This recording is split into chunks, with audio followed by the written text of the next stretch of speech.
This is where we have stopped. We have introduced Pockels cell, which is an electro-optic modulator. Remember, earlier we have talked about acousto-optic modulator, AOM as they are called in short. These are called EOM. So, henceforth you should not get scared or confused if people throw these acronyms at you. AOM, EOM, you know what they are. Now, we know how it works, and we know that our ultimate goal is to obtain Q switching by using a Pockels cell. If you understood these two, the rest is not very difficult to understand. We will just introduce one more term, that is Brewster angle. Again, this discussion is completely from Silva's book. The book that we have been using so far, I find that discussion of Pockels cell is a little easier and qualitative in Silva's book. In fact, right after this discussion in the same book, you do have a detailed mathematical discussion of the theory. If you are interested, you are welcome to study. But we can develop a qualitative understanding at least from what we are saying. So, this here is a cavity. I have forgotten to write which one is output coupler, so I will tell you. The mirror that is blacker, we are saying that is the high reflector. This one that is less black, that is the output coupler. So, if you can ignore this Pockels cell in the between for now, you can think it is a very simple laser cavity, right. You have a gain medium which they have written amplifier. Do not get confused with this between this amplifier and the amplifier used in our lab, it is just gain medium. And you might see that this gain medium is shown in a little strange shape. It is not, the cross section is not a square, it is a trapezium. That is because in fact all gain media are kept or cut in this case at what is called Brewster angle. A Brewster angle is such that if the surface is at Brewster angle, then a particular polarization will be sustained, everything else will be reflected. Okay? And you will see in a minute, a few minutes, how that becomes useful. Are we clear about the cavity? And in the middle of it, we have introduced a Pockels cell. All right. So, let us see how Q switching is done in this case.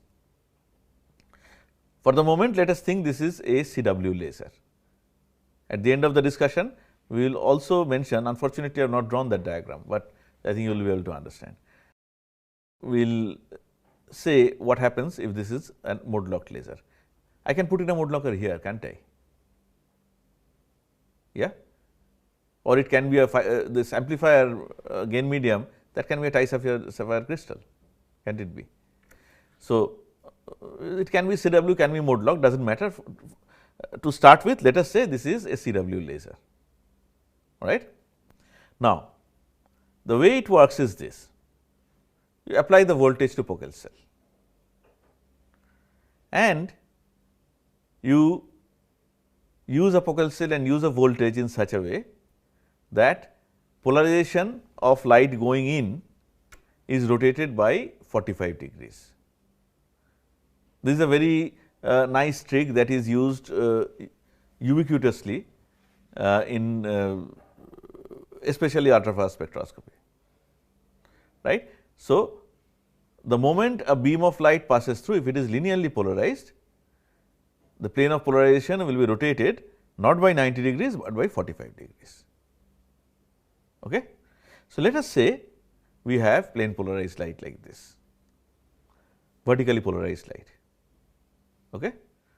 And Pockels cell is powered, voltage is on. So, now when this light passes through, when it emerges, what will be the polarization? It will be rotated by 45 degrees. So, well, it is not so easy to draw a 3-dimensional diagram on 2-dimensional surface. So, please imagine that this tilted arrow means 45 degree rotation of polarization. Okay. Now, this goes, hits the output coupler, comes back and passes through Pockels cell again.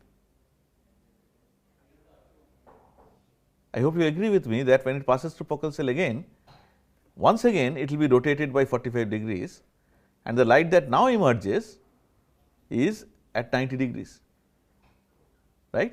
You started with vertical polarization. After a round trip through the Pockels cell, polarization is now horizontal. This meaning of this donut is that this arrow, one of the arrowheads is pointing towards you.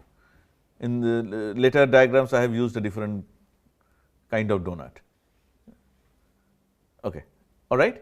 Now, do not forget that this amplifier or gain medium surface is cut at Brewster angle. And what did we say? It is only going to sustain one kind of polarization, in this case vertical polarization. So, what happens when this horizontally polarized light goes further and impinges upon that surface of the amplifier or gain medium? It will not be allowed to enter, right? It will get reflected. So, it is no longer there. So, as long as the voltage is on, the cavity is not there, right. So, we have been able to satisfy the initial part in the scheme that we had drawn a little earlier, right. This is a high loss cavity, and you can actually have controlled loss in this medium, maintain it as high loss, and then start pumping. As you pump, the population of the higher energy level keeps increasing and all. Then what you do is, after an appropriate time, switch the voltage off. The moment you switch the voltage off, Pockels cell is now, if I can borrow terminology from our eminent inorganic chemistry colleagues, it is an innocent piece of optic. Until now it was non-innocent. It was doing things to the polarization of the light. Now it is not. So, since it is now innocent, what will happen is vertically polarized light will pass through without change in polarization, hit the mirror, come back, pass again, nothing happens, goes through the amplifier. Now the cavity is on, right. And after a few round trips, what will happen is threshold will be exceeded and light comes out like as a pulse. Okay. This is Q switched operation.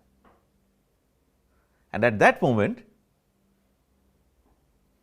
you are so engrossed at looking at the colorful light pulse, you did not notice that there was another arrow that came up, voltage is switched on, which means the cavity is not there again.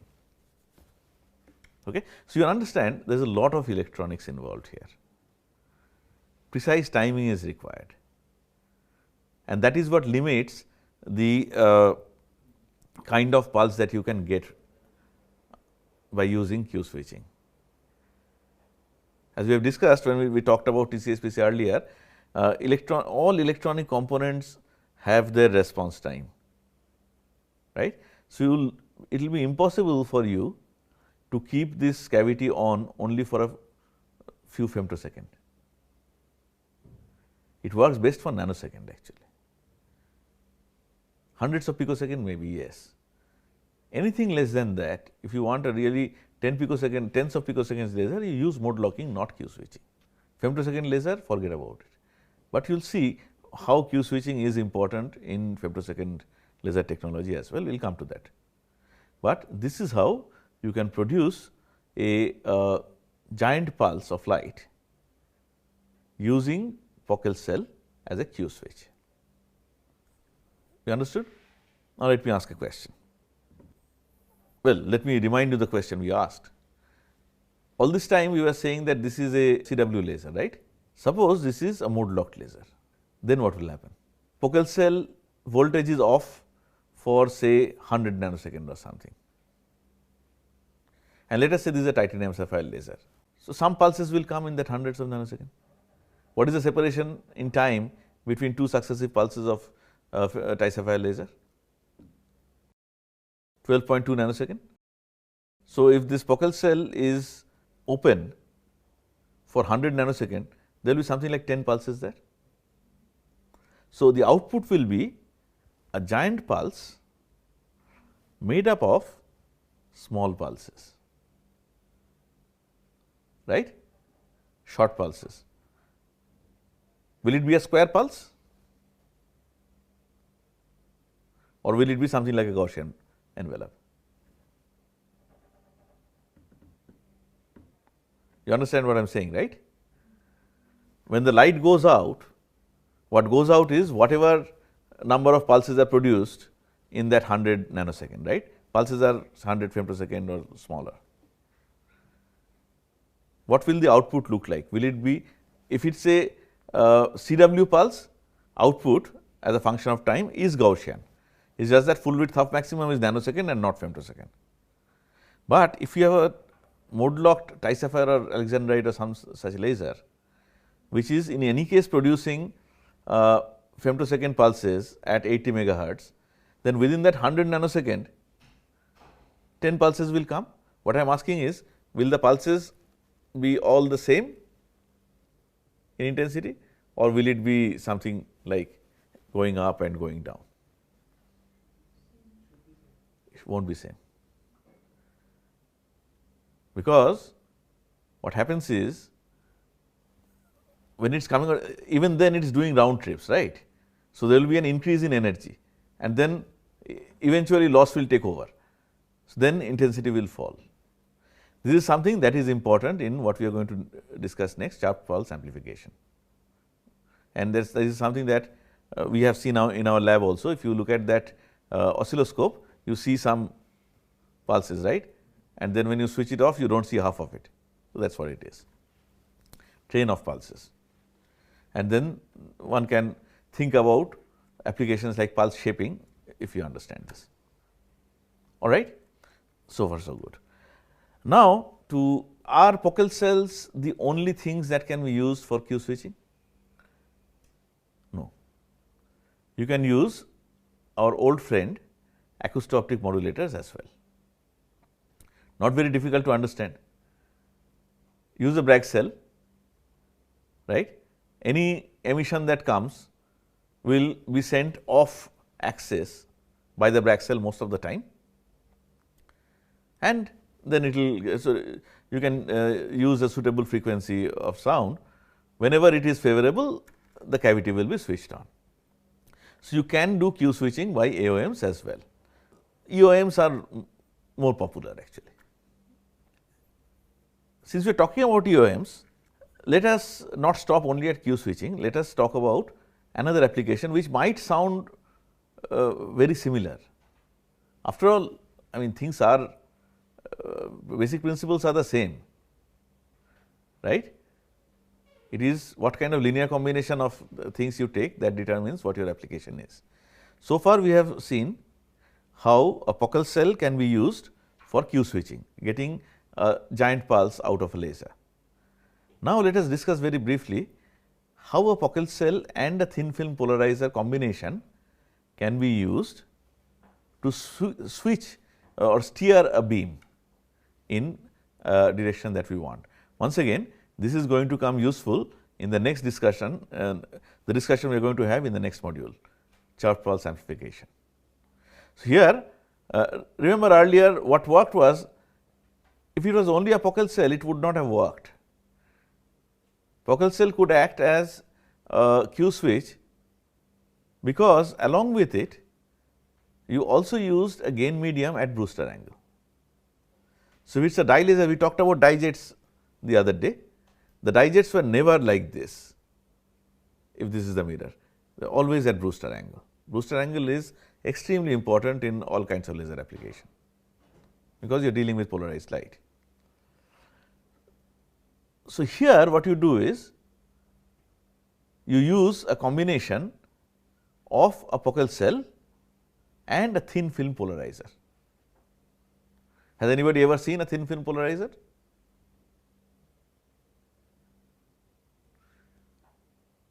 Is anybody into photography at all? Somebody has a good camera? How good a camera? I mean, camera is as good as it is, but how enthusiastic are you? Do you use external filters and all with your camera? Okay. So, if you are more of an enthusiast, what you will do is, you will like to get the best possible picture, and very often you will see photographs in which the sky is blue. Sounds foolish, but I mean, it is blue like it is usually not to our naked eyes. Some filter has been used, right. Very often you will see cameramen using filters which are colorless. Sometimes they are UV filters, sometimes they are polarizers. Whenever we say polarizer, especially chemists, we think of that Canada balsam and whatever, we think of a nice cube which has been cut diagonally and glued together and all that, right. It is not necessary that always you have to have cube polarizers. You can have plate polarizers as well. So, thin plates, they are called thin film polarizer, right. In fact, the polarizers that we use in our TCSPC, they are basically plates, isn't it. So, something like that. So, what you do is, right now we are not bothered about where exactly the end mirrors are and all. Here we have a focal cell, and here we have a polarizer, and voltage is off.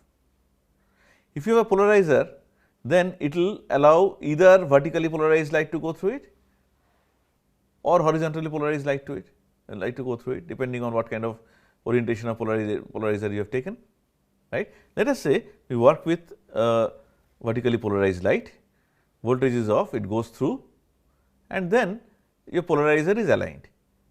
So, without any hassle, light goes through, and very typically the apparatus will be inside the cavity of a laser. We will discuss in next modules in a little more detail. Okay. So, do you understand?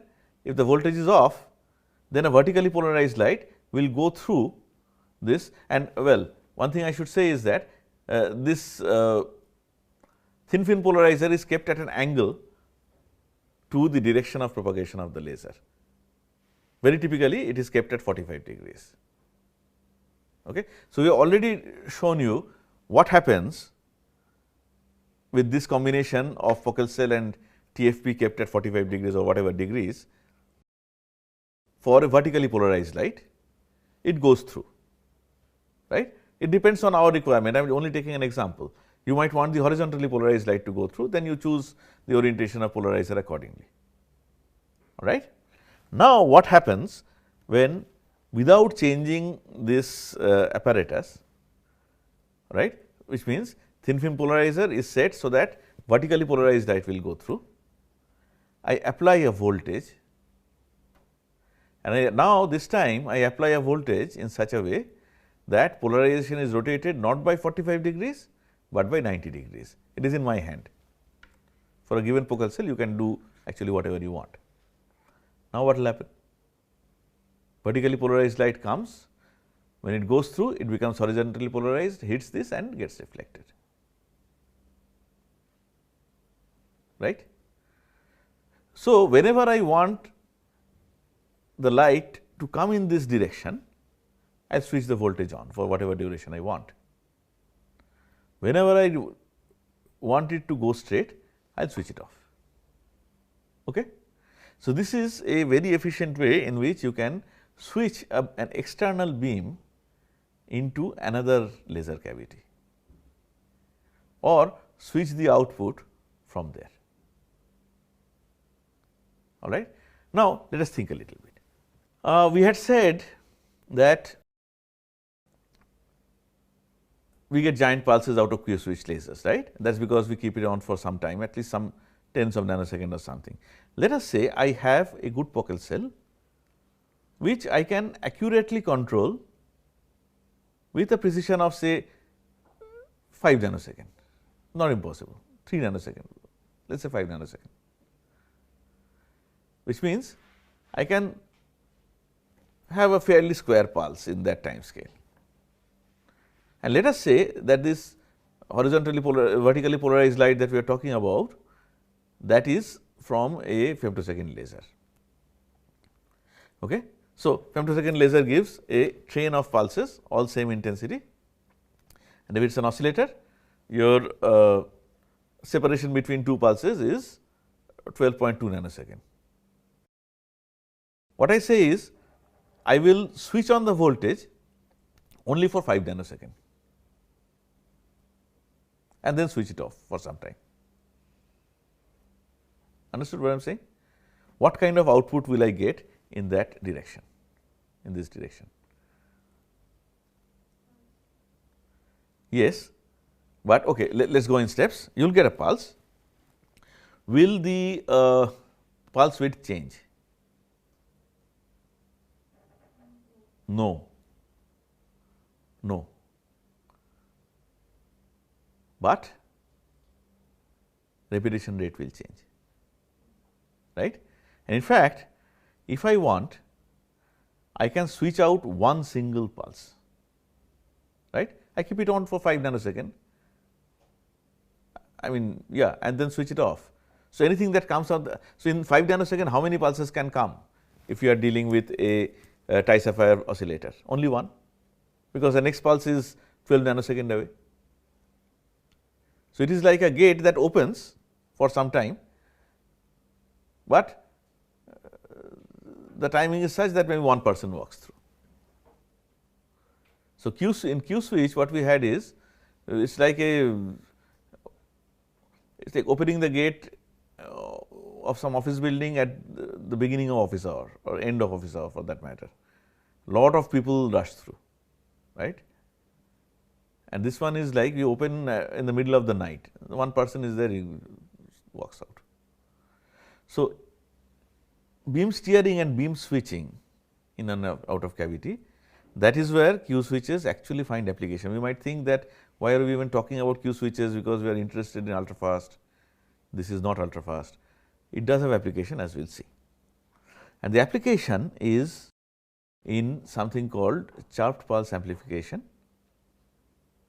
Know these people? Arthur Ashkin, Gerard Mourou, Donna Strickland. The names ring a bell? Who are they? They got the Nobel Prize, right? When? Yeah, last year, 2018. Nobel Prize in Physics. It was split into two. Half of it went to Arthur Ashkin. What did Ashkin get it for? He got it for something called laser tweezers, micromanipulation.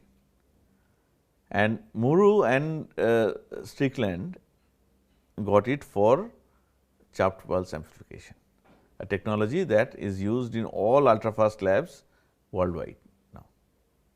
Okay? And that is based on what we have discussed so far.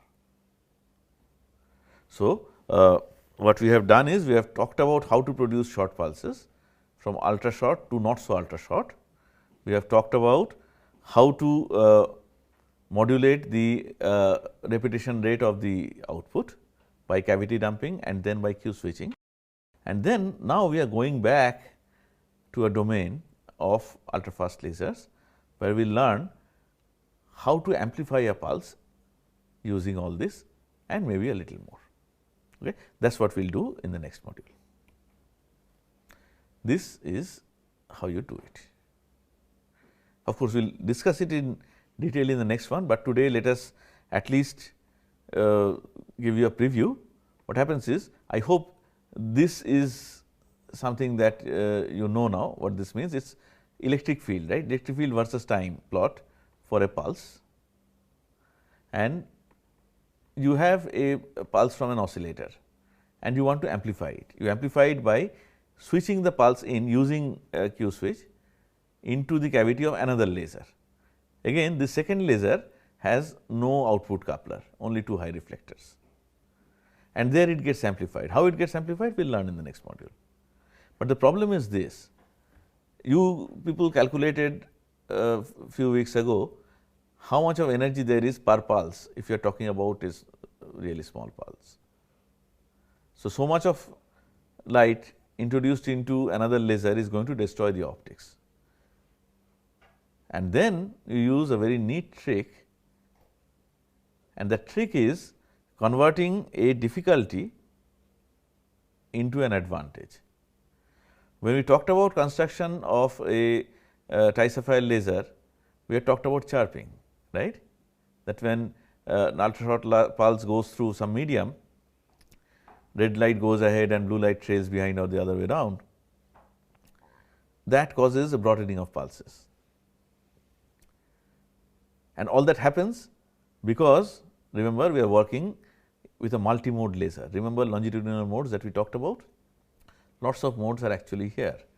What is done is, before introduction of the ultra short pulse into the cavity of the second laser, which is called an amplifier, it is made incident on a couple of prisms or a couple of gratings, which disperse the light, and we introduce chirp intentionally. You make red light go forward, blue light trail behind. So, what you do is you expand the pulse from say 50 femtosecond or 25 femtosecond to whatever it is, you make the pulse wide, you make it a 20 picosecond or 2 picosecond or something broad pulse. So, then the energy that would have been incident on the optics in 20 femtosecond gets spread over maybe 10 times or 20 times or 100 times that time. So, that is why it is not so hard on the optics. Then it gets amplified, comes out. The problem is the output is also chirped, but you do not want it. Then you use a compressor. Again another pair of gratings in a different orientation, which compensate for the chirp that you had introduced, right. So, while stretching the pulse, you make different frequencies travel different path. Let us say you have given a smaller path length for red, larger path length for blue. In the compressor, after the pulse has been amplified, in the compressor you do exactly the opposite. You give now a longer path length for red, a shorter path length for blue, and then that spread that had taken place, that is offset and they come together. So, once again you have an ultra short pulse. The difference is the amplitude has increased from what it was by several orders of magnitude. In the laser that we use, we get from nanojoule to millijoule, right. So, that is what happens here.